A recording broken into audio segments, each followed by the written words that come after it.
interviews with business owners and veteran executives who share their wisdom and expertise to help you de-stress, free up time, and make more money. Profits of IT. Welcome back to the Profits of IT. I am Jim Punzenberger, your host and the creator of the Managed Prospecting System. Looking to generate new clients or partners? Be sure to check out managedprospectingsystem.com. My prophet with me today is Heather. Heather, please say hi to the audience and tell us a quick bit about yourself and what you do in the channel. Sure. Thanks so much for having me, Jim. My name is Heather 𝐶𝐚𝐫𝐝. I'm currently SVP of Marketing at 360 Insights. We're an incentive and ecosystem management platform and work strictly in the channel. But I founded a company called Channel Maven about 15 years ago. And Channel Maven was, and still is, they're still inside of 360 today. We were acquired a year ago.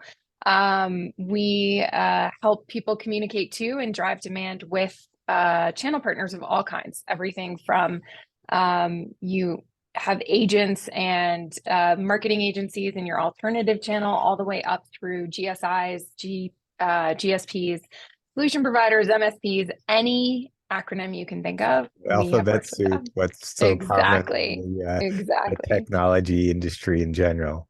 Exactly. Cool. So what's something interesting about yourself outside of work?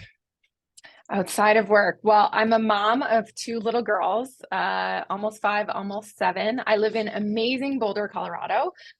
We love getting outside, and I just skied for the first time in 11 years yesterday. So I'm feeling it today. My quads are a little spicy. I'm from Massachusetts originally, and proud to be a Masshole. Got it. So I guess moving back to business now, question of the day is what would you consider what would you consider to be your superpower when it comes to business, or what are keys to your success, and how can others learn from that to be more successful themselves? I know it's kind of a tongue twister and a big question. I would say multiple answers, but I'm curious to hear what you consider your superpower is.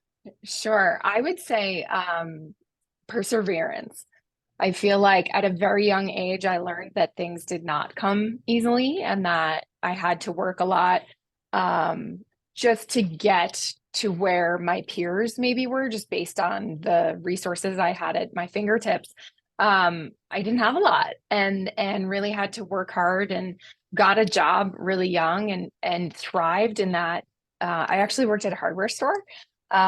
Really small town hardware store. So sometimes was the only one there, and had to get over the, older gentleman coming in saying, "Where's the guy that works here?" And just had to figure out what every single thing in the store did to make sure that I was well prepared. And have carried that through. I started working when I was 13 years old, carried that through my whole life, and just making sure that I was as prepared as possible in every potential situation, maybe more so than my peers.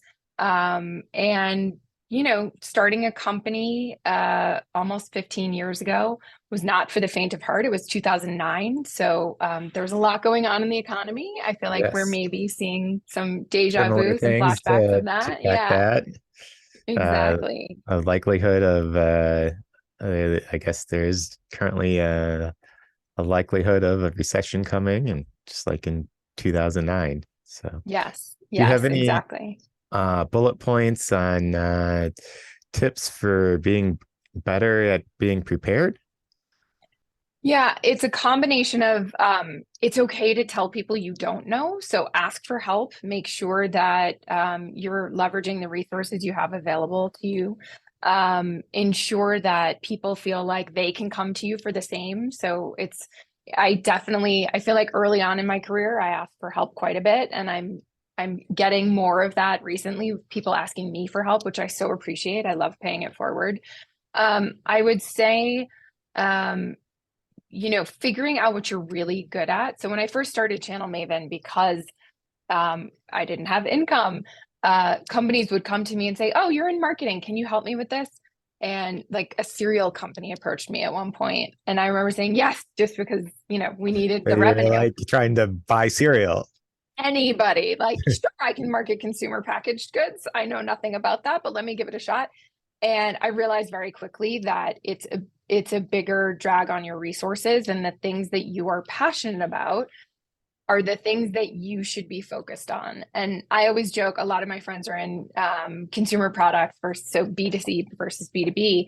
Uh-huh. And they're always like, "Oh, but your stuff's so boring. Like, we sell sporting gear and we sell food, and that's so much more fun and emotionally driven."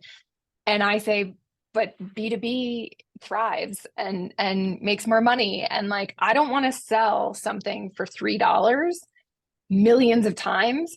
I want to sell something or help my customers sell something for 20 to 100K. Uh-huh. Like, just to understand the mind of your buyer is so much easier when you're in B2B, because you know what a CIO buys, you know what the head of marketing buys, you know what the head of sales buys just by their persona.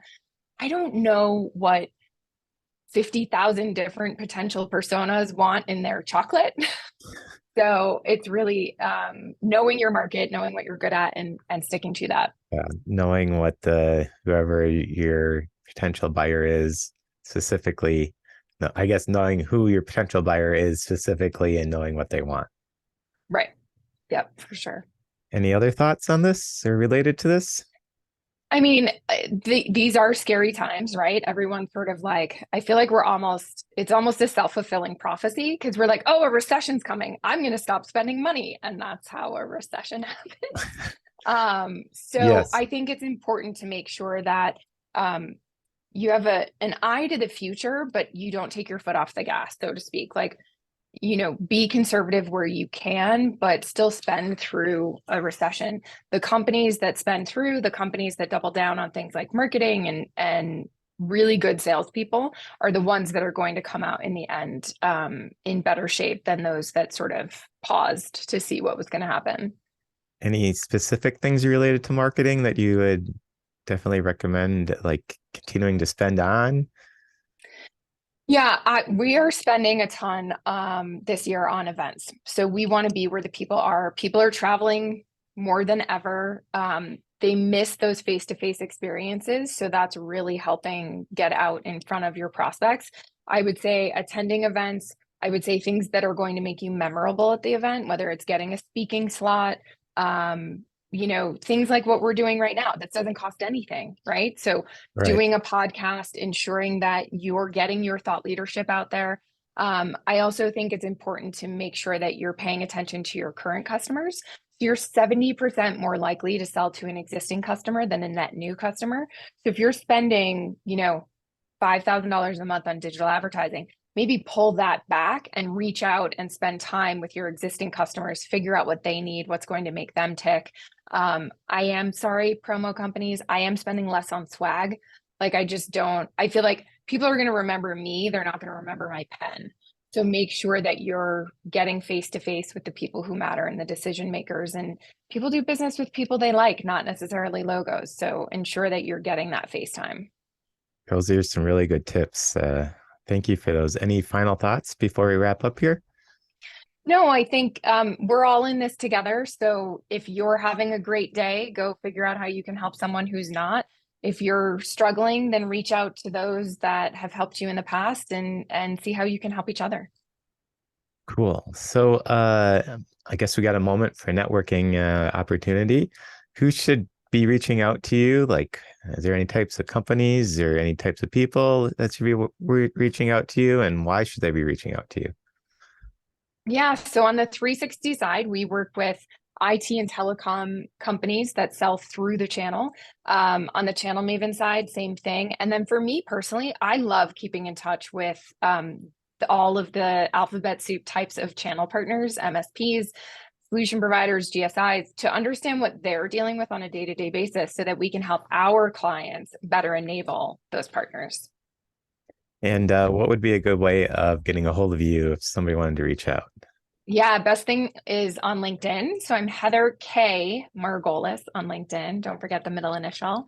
I started using that about 17 years ago when I first got married and changed my name, and found out that if you Googled Heather Margolis, you found Cindy Margolis, who is not a consultant. Okay, so make sure Heather K. Margolis Yes, on LinkedIn. And absolutely. we'll have information in the show notes also. Great. Jim, thanks so much for having me. And thanks to those of you who tuned in. Well, thank you for your time and sharing so graciously. And until next time on The Prophets of IT, I am Jim Punzenberger, your host and the creator of the Managed Prospecting System. Be sure to check out managedprospectingsystem.com. Thank you for tuning in to The Prophets of IT. Please smash that like button, subscribe, and share.